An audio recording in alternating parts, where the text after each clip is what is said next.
চলো বন্ধুরা, আজ তোমাদের মাছের বাজারটা ঘুরিয়ে দেখাই।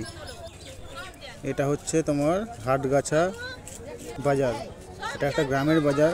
এখানে সব পুকুরের মাছ পাবে আর তাজা টাটকা মাছ পাবে।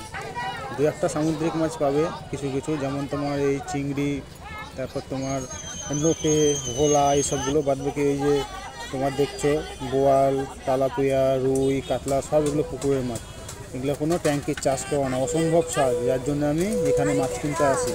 কিছুটা দূর হলেও আমি আসি, দামও কম, খেয়েও শান্তি, সেই স্বাদ। ট্যাঙ্কির চাষ করা মাছ আমি খেয়ে দেখেছি, একদম বাজে, কোনো স্বাদ নেই। তোমার দোকানের মেডিসিন, ওষুধ, খাওয়ার মেরে মেরে মাছকে ফুলিয়ে দেয় অল্প কিছু দিনের মধ্যে, মাছের ওয়েট বাড়িয়ে দেয়, একদম বাজে বিচ্ছিরি হয় খেতে। যার জন্য আমি এখানে মাছটা নিতে আসি। এখানে খুব সুন্দর সুন্দর মাছ পাবে আর সব প্রাকৃতিক খাবার, মানে পুকুরের সব যেসব কাদা ফাদা খাই, গাছপালা, এসব খেয়ে মাছগুলো বড় হয়, পুকুরের মাছ আর কি। খুব সুন্দর এখানকার স্বাদ, দামও কম পাবে, এদের ব্যবহারও ভালো। দেখো এই যে কত বড় বড় মাছ, দেখো যে রুই, তোমার গোল্ডেন হচ্ছে, এটাকে গোল্ডেন বলে। এই যে চিংড়ি, এগুলো সামুদ্রিক মাছ, চিংড়িগুলো, এগুলো তার পুকুরে চাষ খুব একটা এখন হয় না। আর এই যে তোমার রুই মাছ, এই রুই মাছটা আমি নিলাম 1 কিলো 200 ওয়েট হলো। এই যে দাদা আঁশ ছাড়াচ্ছে, এই মাছটা নিলাম।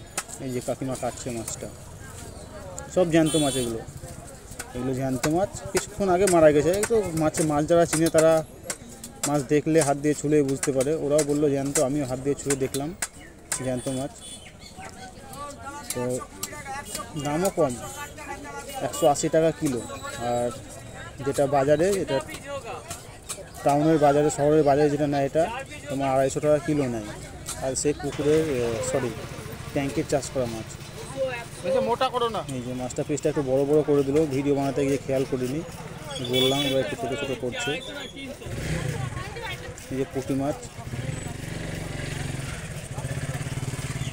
এই যে পাশে দেখো কাটছে, এটা তোমার কাতলা মাছ, খুব বড় সাইজ। তো সত্যি কথা বলতে আমার কাছে টাকা নেই কাতলা মাছ নেওয়ার মতো। কাতলা মাছটা খুব পছন্দ হয়েছিল। তো তোমরা যারা মাছ খাবে চেষ্টা করবে পুকুরের মাছ খাওয়ার, ট্যাঙ্কির মাছ খাবে না একদম।